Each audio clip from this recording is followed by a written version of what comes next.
Hello again, and welcome to Robert Whiting's Japan, a weekly podcast where you can learn about the past, present, and future of the nation.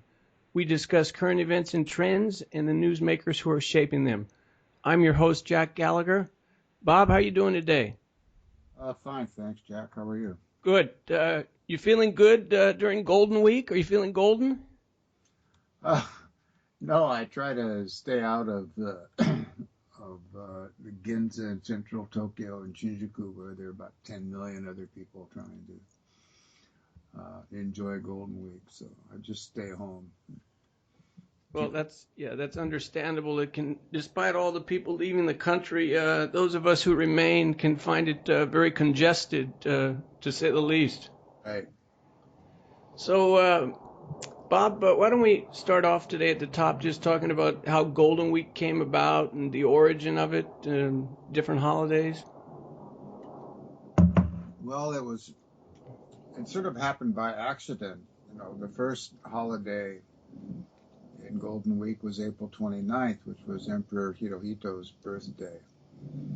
And that was the only holiday in April for a long time until 1947, when the new Constitution was uh, created in Japan with the help of MacArthur's GHQ. And to celebrate that, the promulgation of the Constitution in 1947, May 3rd, became Constitution Memorial Day. And then the following year, the government added Children's Day on the 5th, Kodomo no Hi, as a holiday, and lo and behold, Golden Week was born. And then somewhere along the line, they made, if one of the days fell on Sunday, which is normally a day off for most Japanese, and the following day would be a holiday as well. And if there's a day off between, if there's a day that falls, a work day that falls between two holidays, and they make that particular day part of the holiday as well. So this year, the way it worked out, April 29th was on a Friday. Children's Day is today. That's May the 5th, Thursday.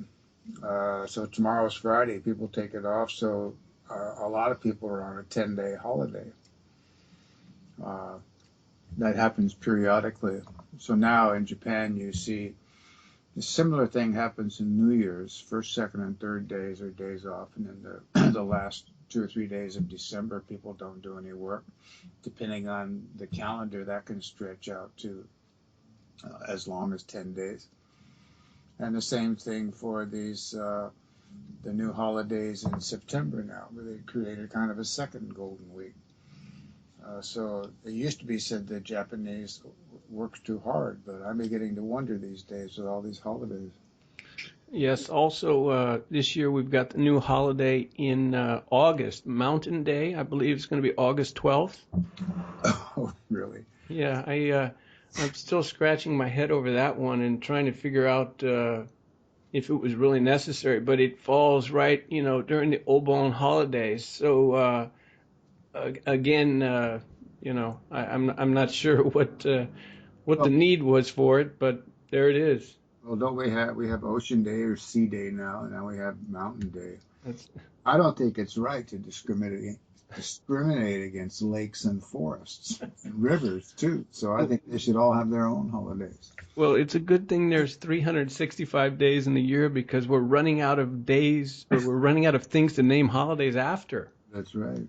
So, did the term Golden Week, is that credited to a single person, or did it just emerge by happenstance? I think it came from a movie studio head. The prime time in television in Japan, prime time in the radio. This goes back to before television started.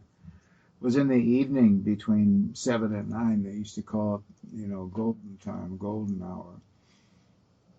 And the movie industry made so much money during this Golden Week vacation, this vacation of 3 holidays, that movies studio head, as I recall, started calling it Golden Week because it was such a ideal time to introduce new movies because everybody was off, and that's one of the main occupations of Japan back in the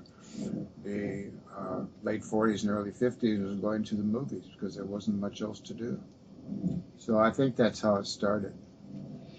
Interesting. Interesting. Okay, Bob, let's talk also last Friday, I believe it was, the Giants pitcher Kasahara was formally arrested by the police for gambling. And can you just kind of update where things stand on that? Well, he was arrested along with this other fella named Saito who ran a snack bar in Fukuoka.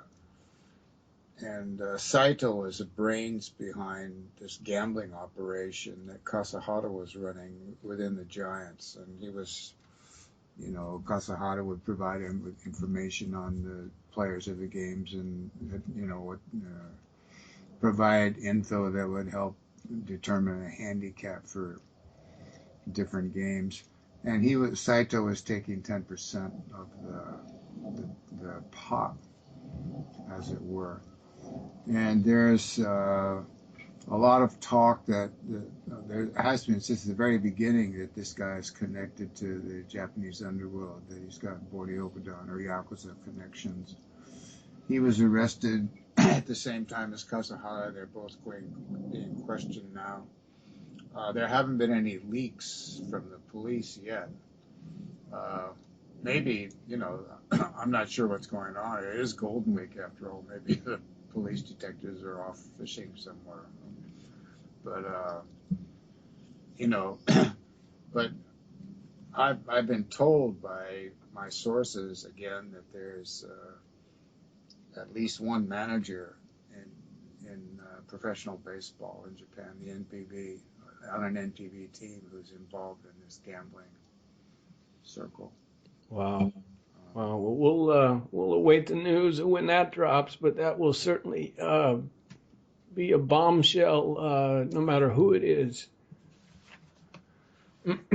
Okay. Also, Bob, recently Nintendo announced that they were selling their stock in the Mariners to other members of the majority group.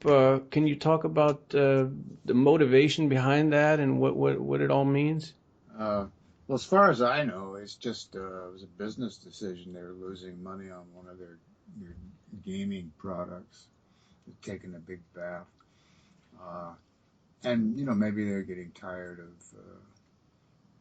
of being involved with the team. I don't know, but it's an end to what I consider a really interesting story, interesting chapter in U.S.-Japan relations, because that.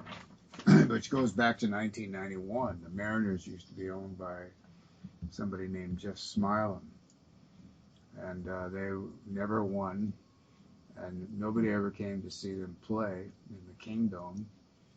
And he was going to move the team to Florida. So this group of businessmen and politicians got together. They were led by Slade Gordon, the former astronaut who became a senator, U.S. senator from Washington. They approached Nintendo president Hiroshi Yamauchi, who had his, the U.S. branch of the Nintendo gaming company was based in Redmond, a suburb of Seattle. And they asked him if he wanted to buy the team. And Yamauchi was a big enthusiast of the game of Go. And he didn't like baseball at all. In fact, he never... In all the years that he owned the team, he never went to see them play once. But he decided he would do it as a gift to the community because the Nintendo company was making so much money in the States. This was the height of Japanese businesses. Flood of exports, cars, TV sets, and Nintendo games.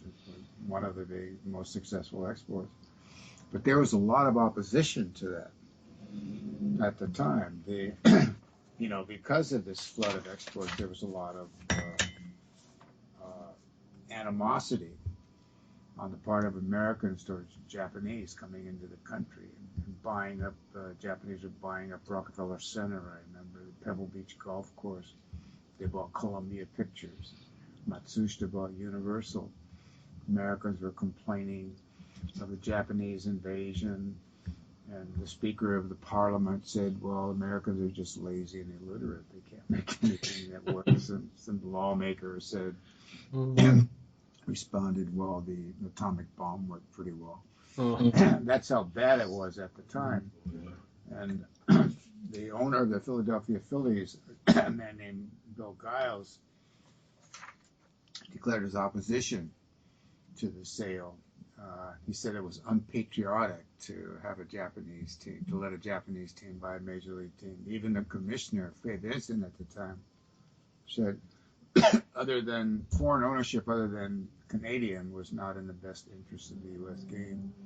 And then there was a poll. I remember writing about this in The Meaning of Ichido, that 70% of the Americans were opposed to having Japanese own a franchise. But Seattle, was a bit different from the rest of the United States because they were beginning to view themselves as part of the Pacific Rim. There were a lot of Asians that lived there. There's people that in the area were dependent on the exports of Microsoft to Asia, and many of the people who lived there were dependent on Japanese imports for jobs. And Nintendo employed a lot of people. So they worked out this deal where it was really a bizarre deal where Yamauchi was allowed to acquire 60% of the stock in the Seattle franchise, but on the condition that his voting interest had to be restricted to less than 50%, which that was humiliating. I thought it was, just an example of out and out racism at the time. I mean, it's embarrassing to look back and think that they did something like that back then, but anyway, Yamauchi said okay, and he pulled $75,000. The total price of the team at the time was $125 million. So he pulled $75 million, supposedly out of his own pocket, out of his own private bank account, and bought the majority share in the team, and he let Howard Lincoln run it, and hired Pat Gillick as general manager. And they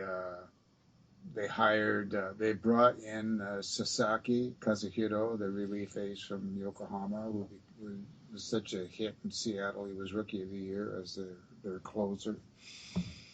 And then they brought in Ichiro a few years later, and huge TV audience back in Japan that set the stage for these other guys that come in: Jojima, Hasegawa, Iwakuma, Aoki. And it sort of transformed Seattle, as we've talked about before, as the writer Sean Wong, University of Washington professor, said that who is an Asian American who suffered discrimination when he was a boy, said it was just stunning to go to Seattle and see all these people, chanting Ichido, Ichido, Ichido, and the little white boy, 10-year-old white boy holding up a sign saying, I want to be Ichido when I grow up. And he said this is evidence that Seattleites have become global citizens without having to leave home. And a similar thing happened in Japan. The Japanese were getting on these planes and flying to Seattle for a few days to watch Ichido play. Huge boom in tourism, added $20 million a year to the Seattle economy. This famous writer, Midori Masujima, wrote an essay about that. She says, we finally become members of the world thanks to these baseball players.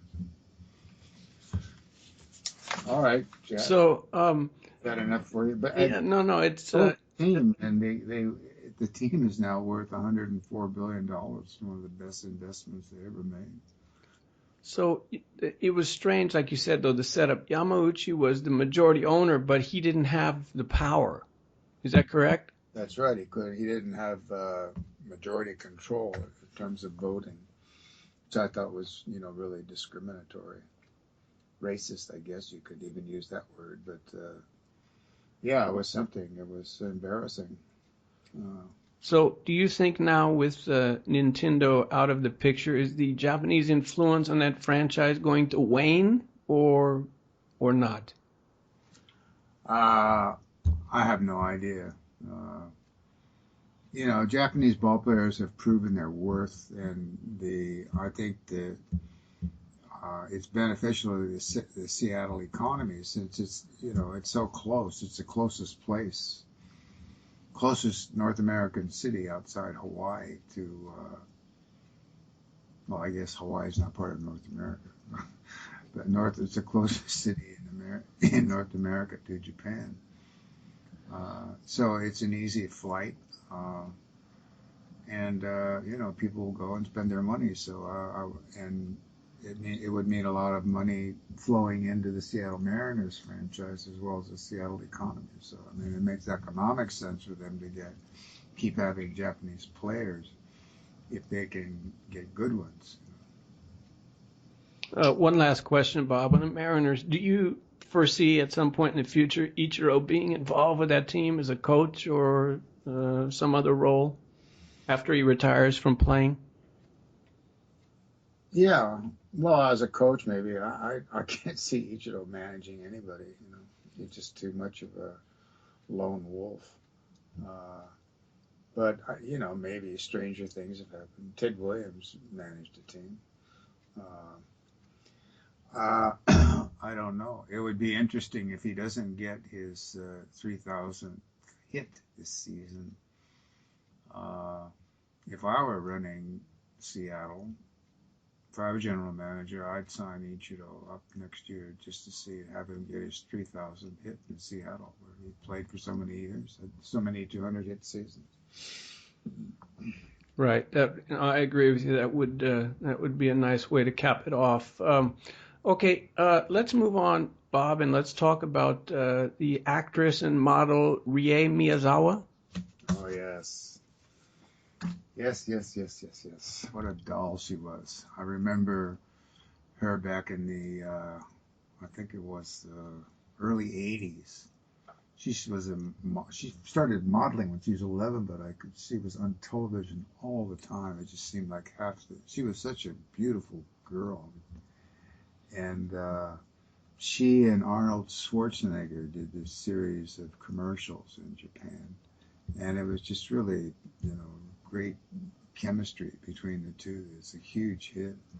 She was so beautiful. And then when she became of age, she did this series of nude photos for Santa Fe, and then she had she was, her father was Dutch. She never knew her father. He was from Holland. But anyway, he was out of the picture. Her mother was Japanese, and she sort of ran Rie's career.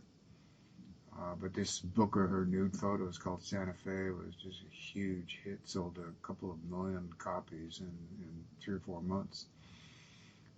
And then she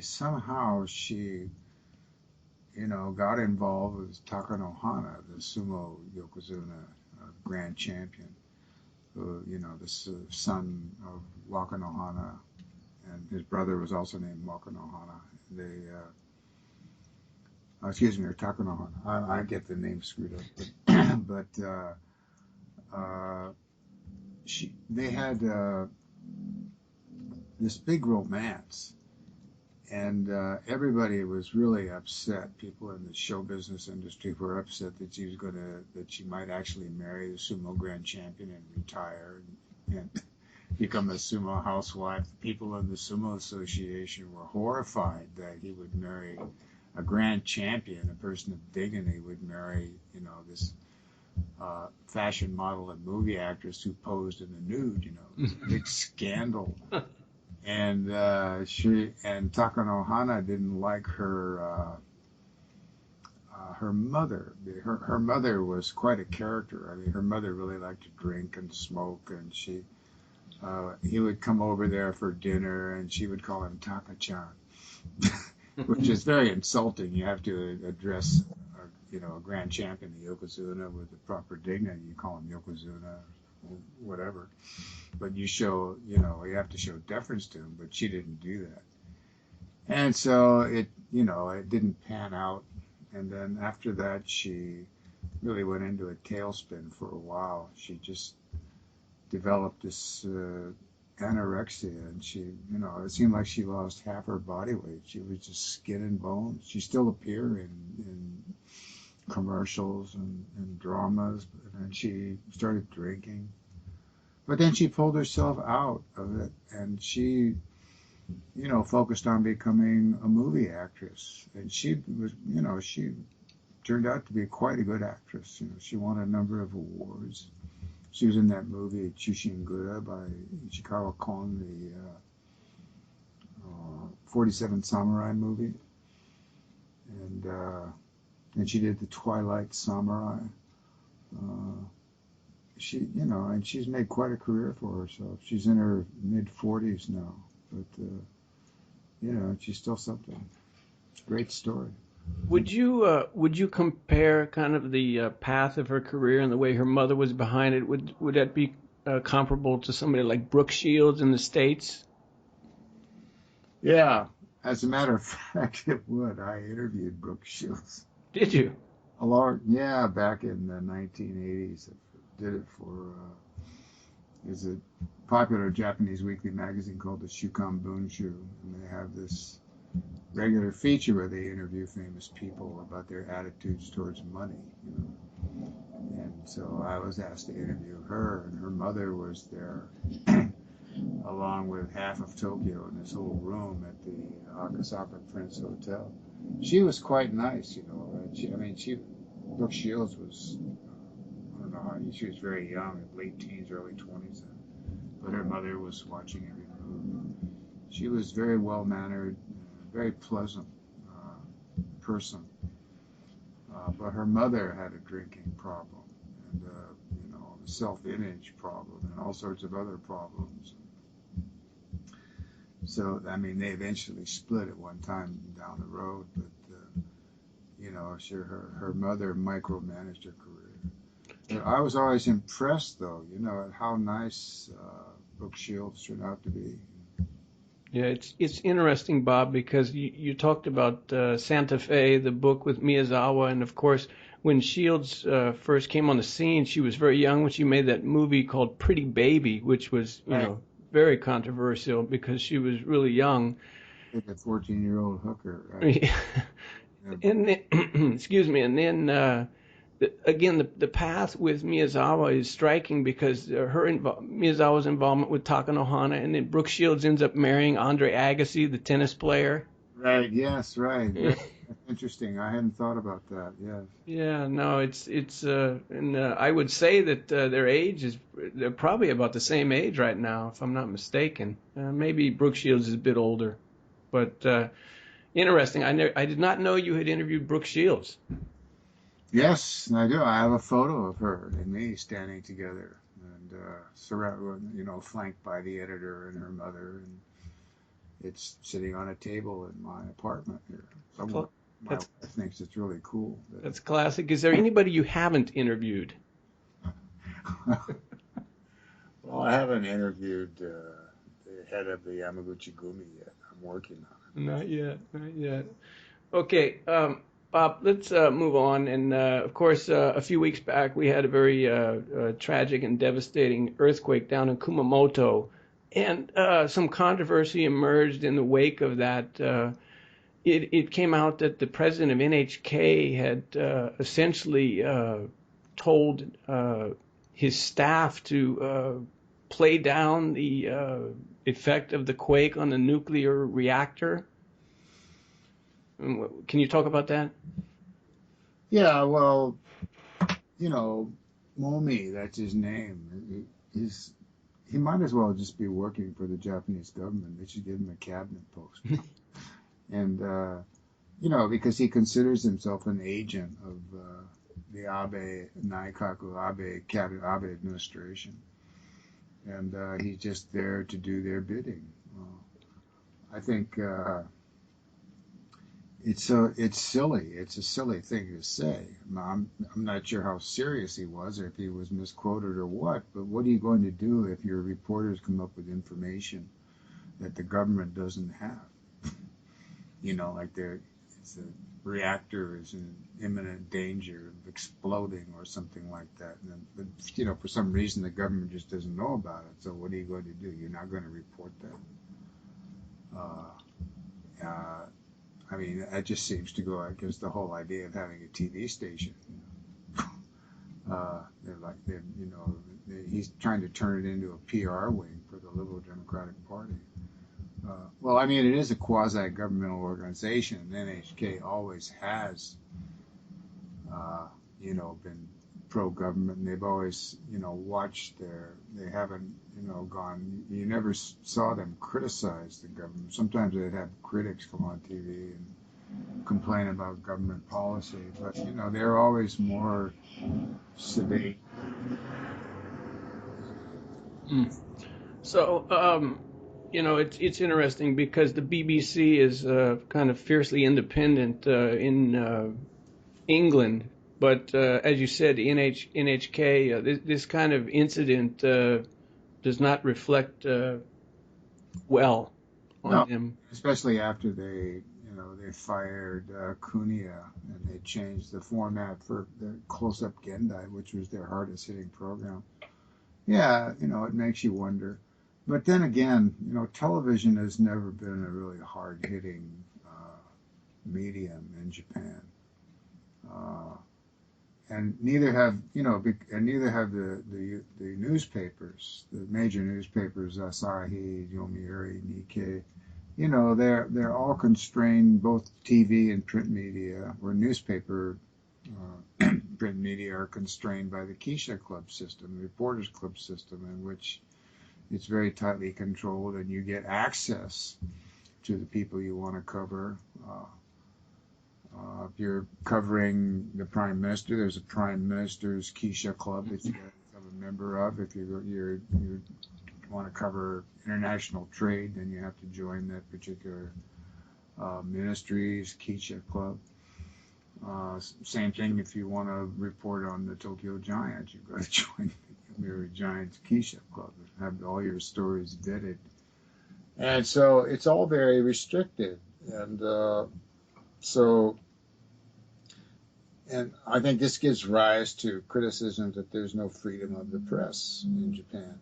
But on the other hand, you go to the Shukan, the weekly magazines like Bunsho and Shincho are extremely critical of the government. They're always running stories attacking Abe and, his assault on the Constitution and et cetera, et cetera. And that's where you see real journalism. It's alive and well, and you don't see anybody suppressing them. I haven't seen any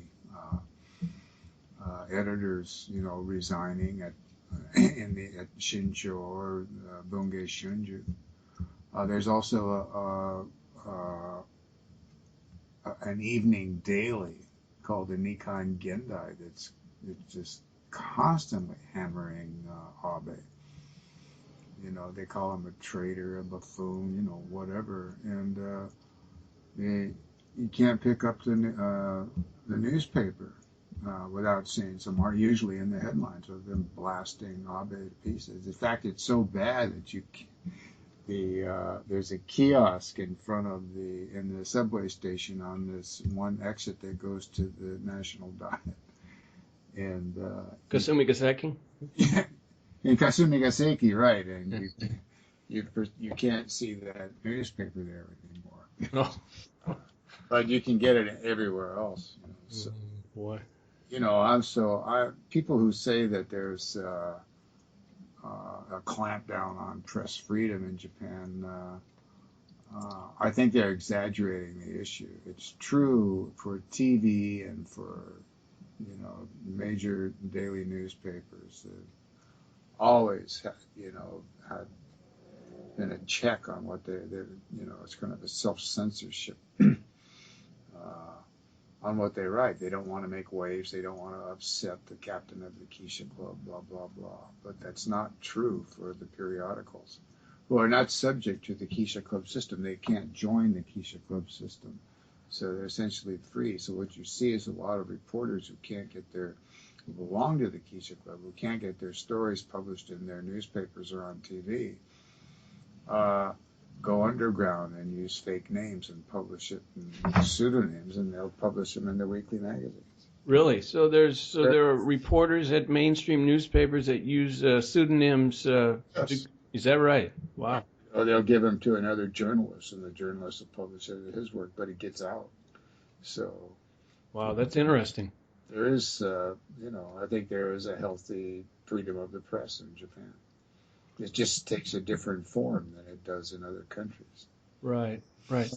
Okay, Bob, something else that's been in the news recently is the desire by Japan to attract more foreign workers while not calling it an immigration policy. What do you think about that?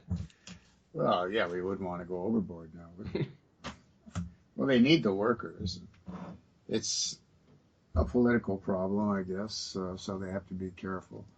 But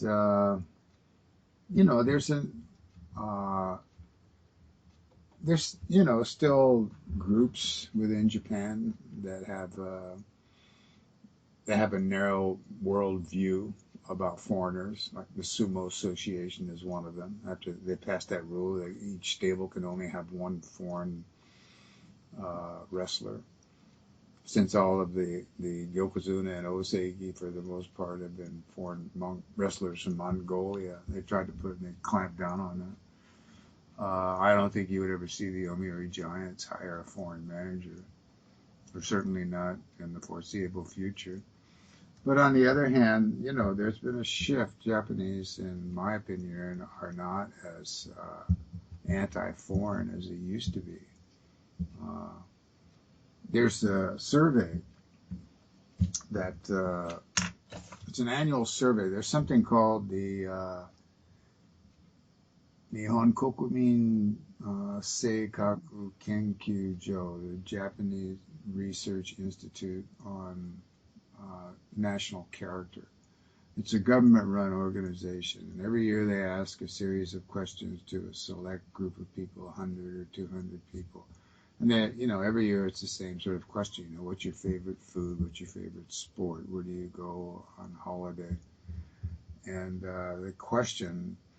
one of the questions they asked them at the end was, would you allow your child to marry a foreigner?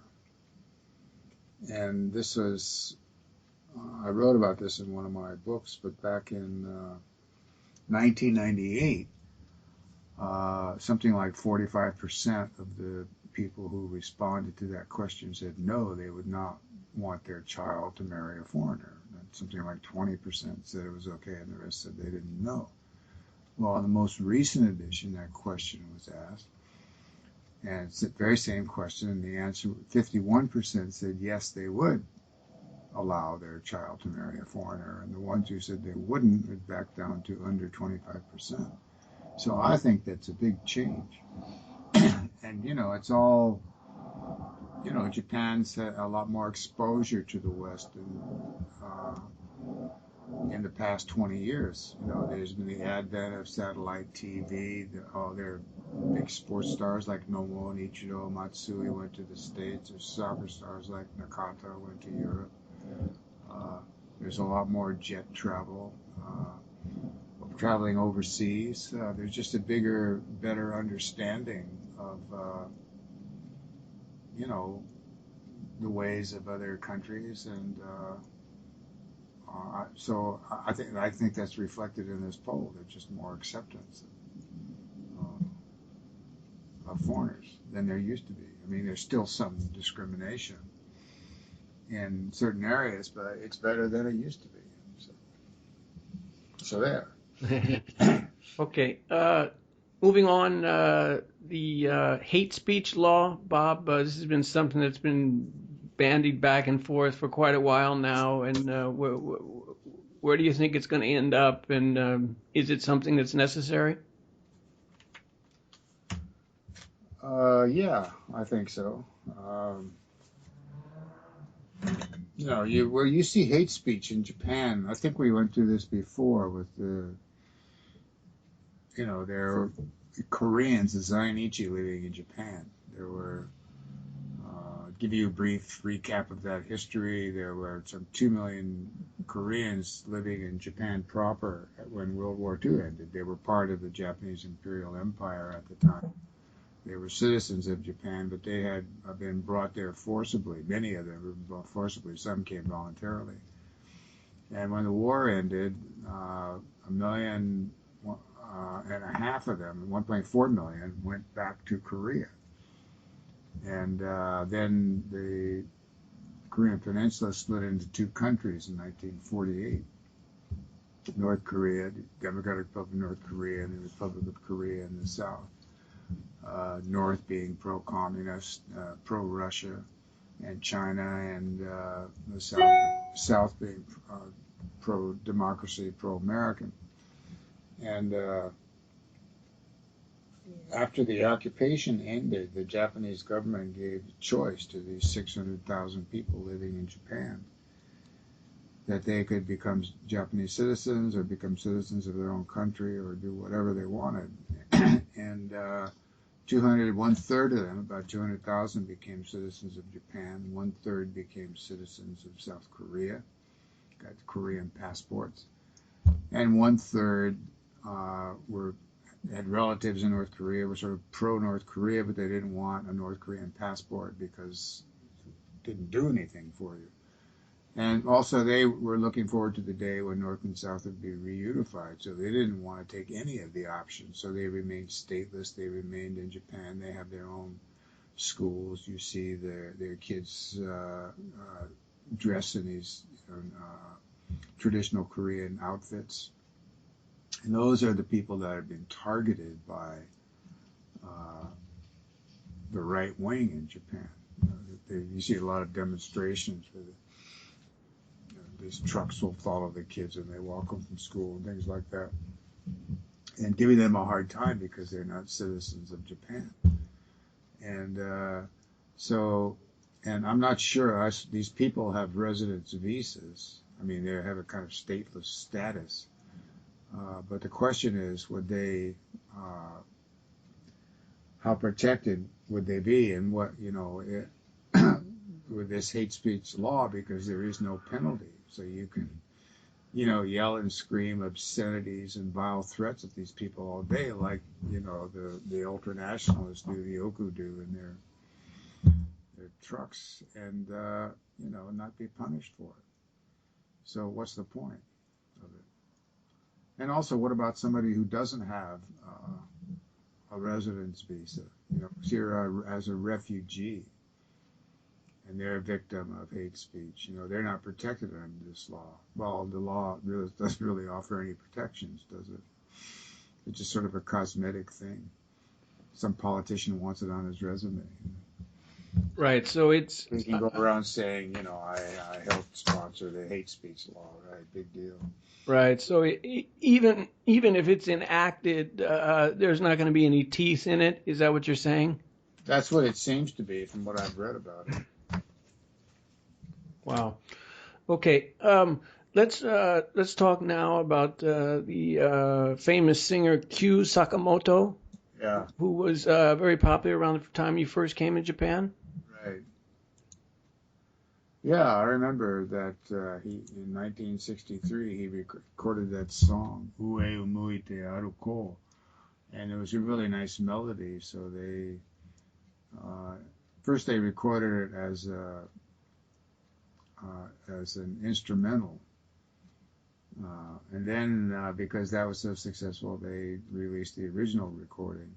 And since nobody could understand the title, "Ue Umuite Aruko," looking up at the stars or sky as you walk, or something like that, or walking with your head held high, or something, they just named it Skiaki because that was one of the few Japanese words that Americans could relate to. And the thing hit number one. It was number one for a number of weeks. Sold 1 million copies. I remember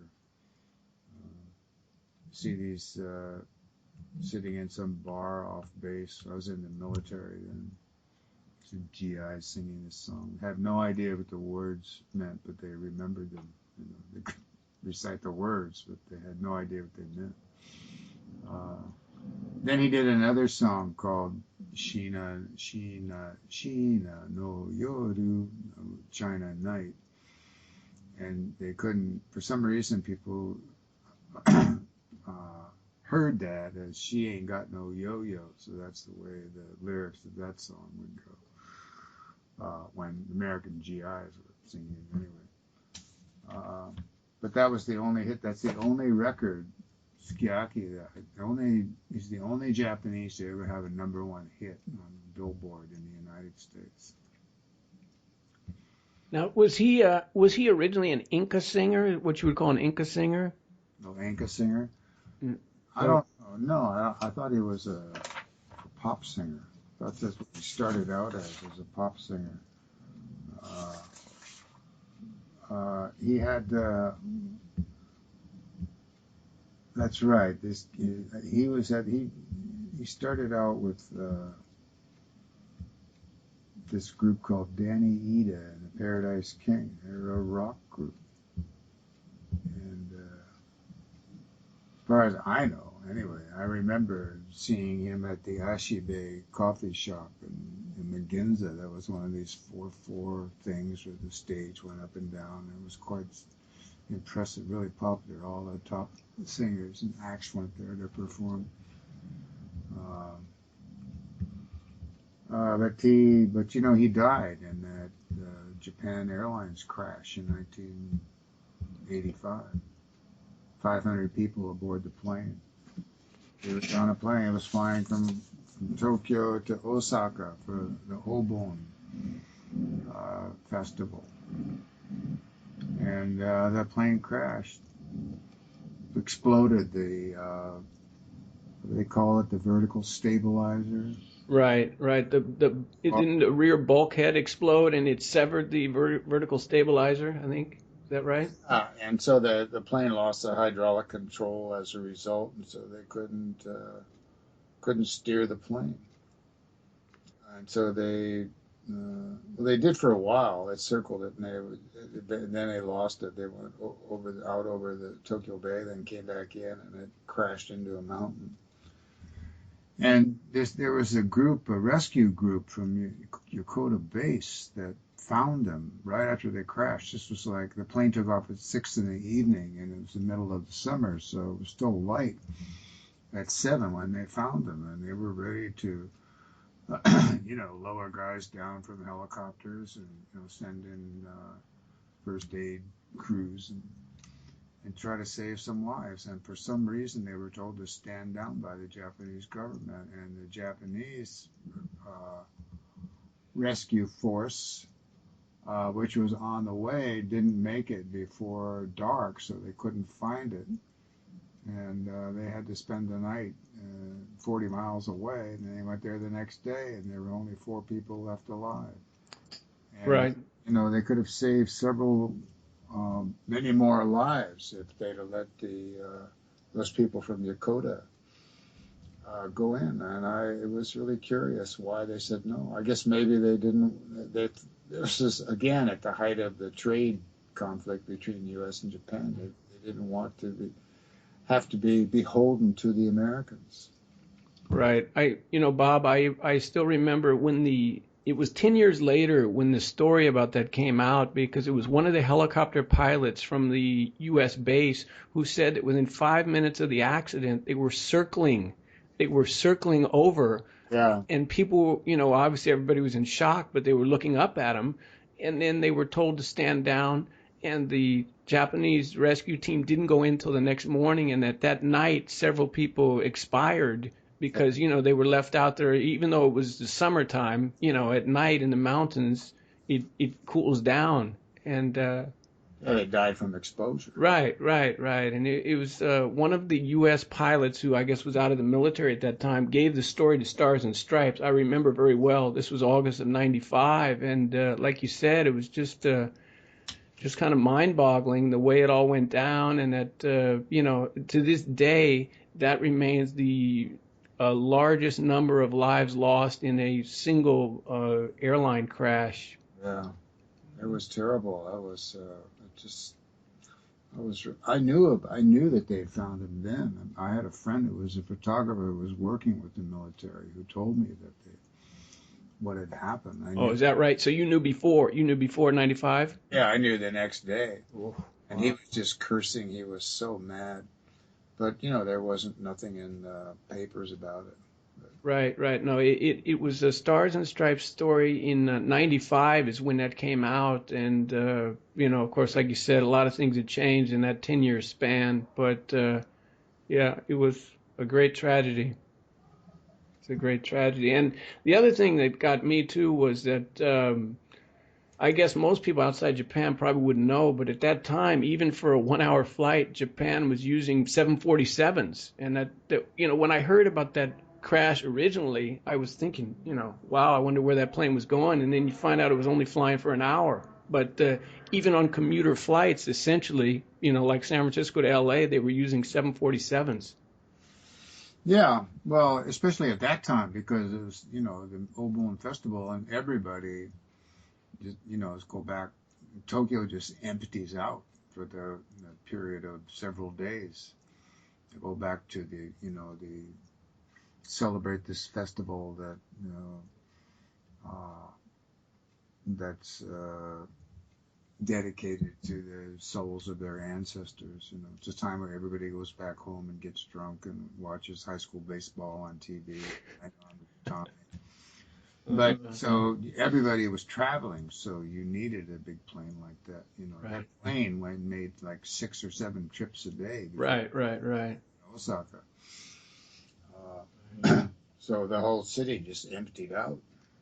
Yeah, and there was a lot of controversy and anger after that because the fact that supposedly that bulkhead that exploded had been repaired by Boeing, and the allegations on the Japanese side that it wasn't repaired properly, and that's why it blew up and so forth. So it was kind of a very sad saga all the way around.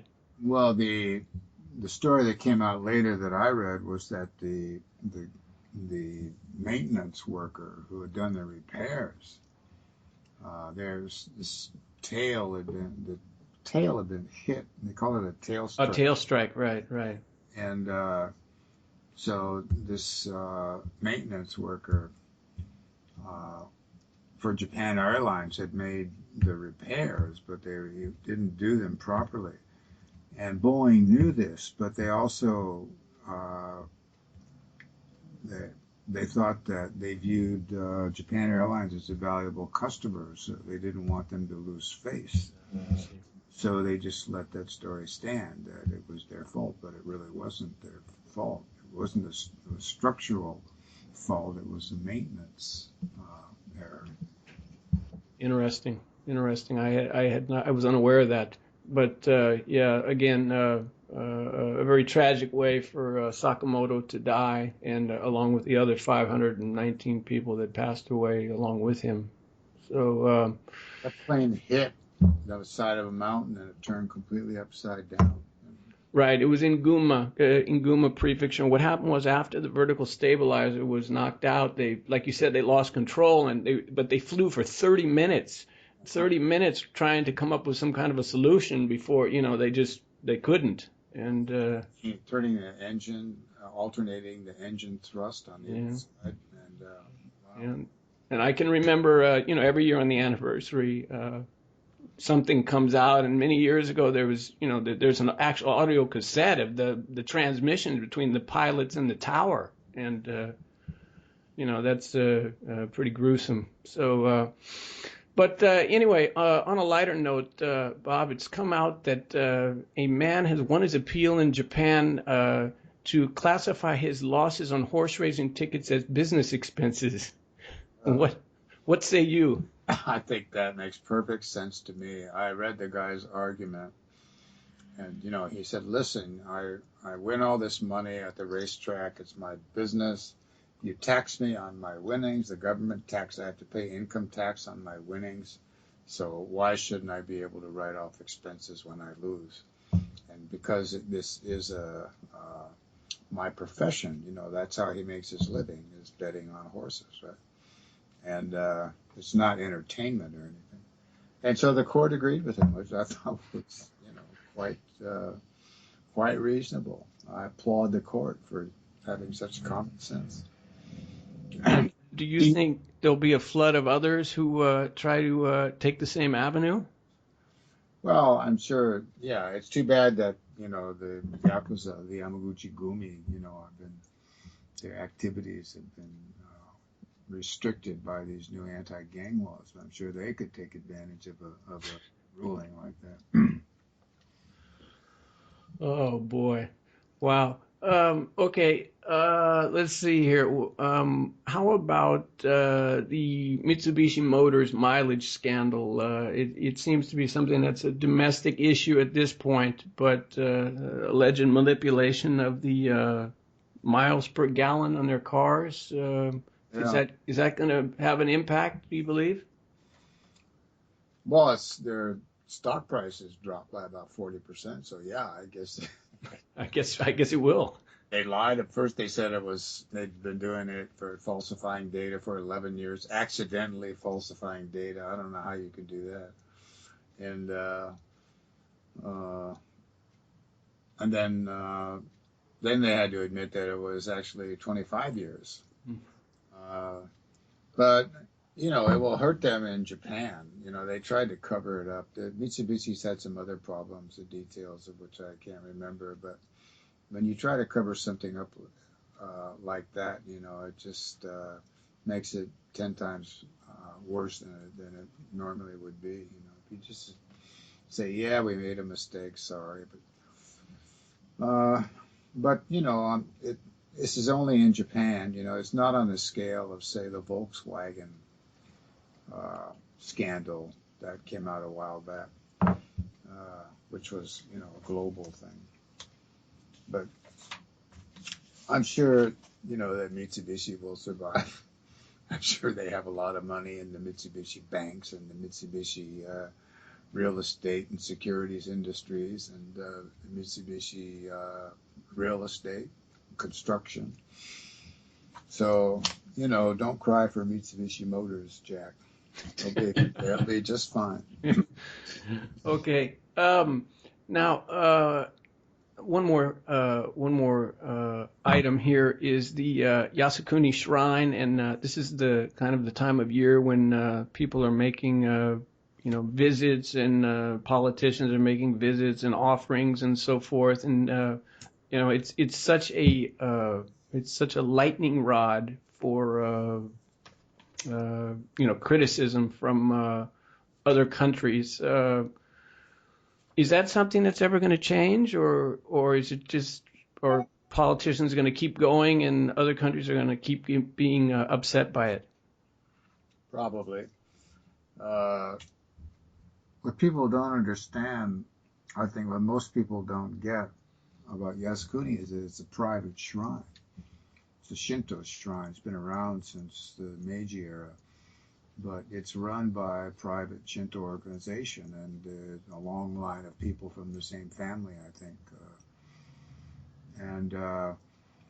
Another thing that a lot of people don't realize is there are no bodies buried at Yasukuni Shrine.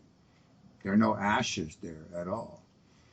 They're just lists of names of people. There's 2.5 million, and so their souls are enshrined at this. And then in 1978, the son of the high priest of the Yasukuni Shrine resigned or retired, and his son took over, and he's the one who put in Tojo and the other 14 Class A war criminals. He enshrined them. And then when Hirohito heard about that, he criticized the guy, and then he said, "I'm not going anymore." So he never went. He didn't think that they should be. But Hirohito was, depending on which version you believe, he was quite. He and Tojo and the other generals are quite close during World War II, and he took an active role in planning the war. But So, Anyway, so the problem with Yasukuni, and so if these prime ministers go and they they sign if they sign themselves in as private citizens, it's not exactly a big deal. But if they, like Koizumi went and he signed himself in as the prime minister of Japan, so that kind of implies government endorsement of the policies of Tojo and the others during World War II, which isn't really the case. But it's some people have compared Yasukuni Shrine to Arlington Cemetery, but they're not really the same. Arlington is a national cemetery. It's run by the government. It's multi-religious. It doesn't have an agenda. Yasukuni Shrine really has an agenda. You go there, and right at the entrance to it, there's this locomotive from the Burma Railway that was built on, POW slave labor. And if you ever see the movie The Bridge on the River Kwai, it's a fictional account of that railway, building that railway. And it just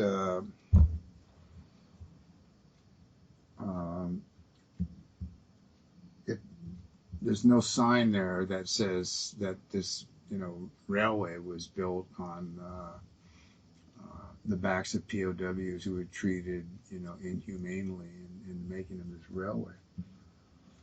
There's also a big exhibition inside that glorifies the kamikaze pilots. I mean, it's quite elaborate, but you certainly get the message about what this Yasukuni Shrine is for. It's not exactly a neutral site, but on the other hand, there it's a shrine dedicated to all the people who have died in wars since the mid 19th century in Japan, and in that sense, it's valuable for Japanese who want to go and pay their respects. And I think that the Koreans and the Chinese are always going to politicize it. But I think the Japanese have a right to go and pay their respects to their war dead. There's people who believed they were fighting for the welfare of their country, for their fellow citizens, and gave their lives. They deserve some respect. I don't know what good it does if you go in there like Abe reportedly did a while back and said Tenno Hika Banzai when the emperor himself, Akihito, doesn't want to go refuses to go to the Yasukuni Shrine because of what it symbolizes. But that's the problem that's not going to be resolved in the near future. I think it's just going to go on and on and on. right. Yeah, there does not seem to be any end in sight to it. Okay, Bob, let's talk about the Hall of Fame pitcher Keishi Suzuki, longtime star for the Kintetsu Buffaloes. Right. Yeah, he was a great pitcher. 300 and 17 wins. Great fastball pitcher. He's a strikeout artist. He's also had great control. He pitched 78 games in which he didn't walk anybody. Wow. And which is an all-time record in Japan. He was a hell of a pitcher. And there were, many years where he pitched 350 innings. He won 25 games several times.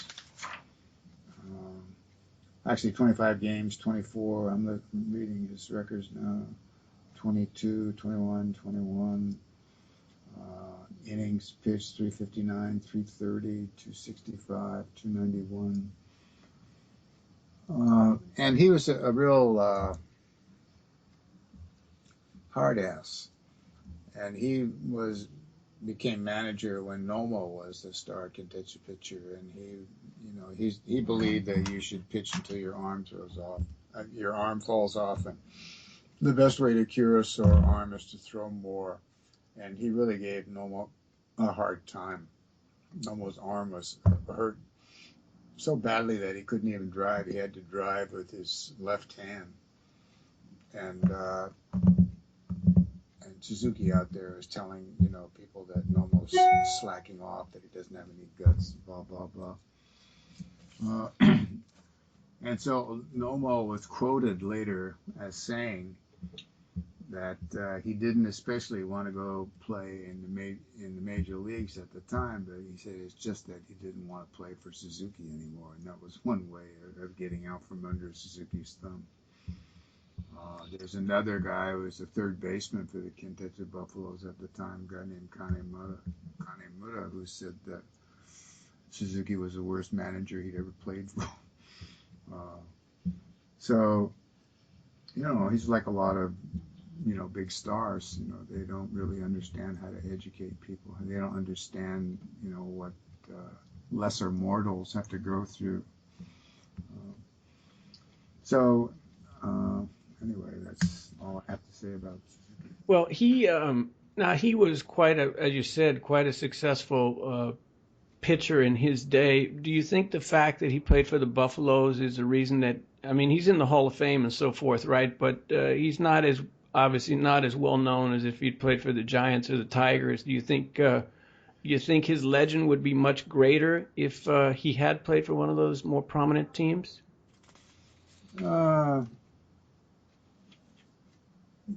Maybe, sure, but I've never thought of him in that light. I was here in the 70s, and when he was at his peak, I remember I lived in New York for 4 years in the middle of the 70s, but when I left, he was considered the best pitcher in Japan after Inatsu.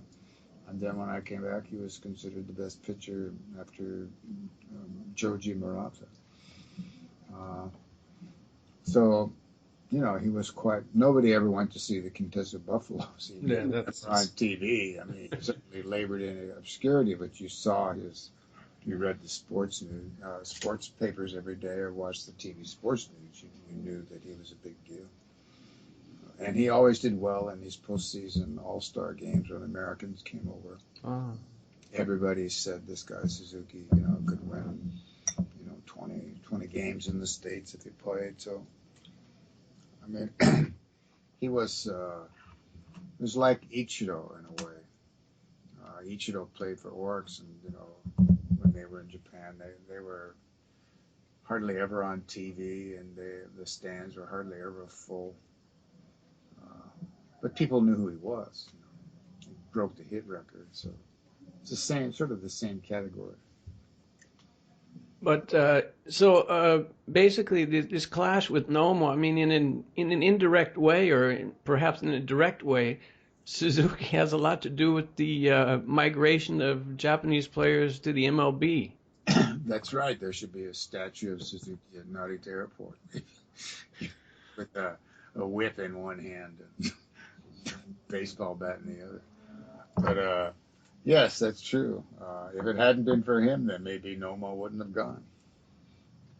And has he ever been quizzed about this? Has he ever been asked his thoughts? Have you ever read his comments about Nomo after he left? Actually, when Nomo, he said it was one of the greatest acts of masturbation he'd ever seen. What? That's what he said. He used the word masturbation.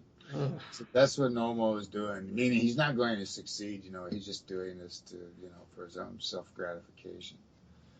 But years later, after Nomo retired, after 13 years in the big leagues, Suzuki did say that he really did. Nomo was a great pitcher, forged or what else could he say? But, he did actually praise him in an interview. Yeah, there's sort of a parallel there with when Doi was managing the Blue Wave and the way he treated Ichiro, kept him on the farm team. Said Ichiro would never succeed with that batting form, right? Famous last words. 4,000 hits later, and here we are. Right. So, okay, Bob, we're coming up to the top of the hour here, and before we go, we just want to remind listeners that Bob's books are available on Amazon and iBooks. You can email Robert Whiting's Japan at robertwhitingsjapan@gmail.com if you have a question or a topic you'd like Bob to talk about. You can like us on Facebook.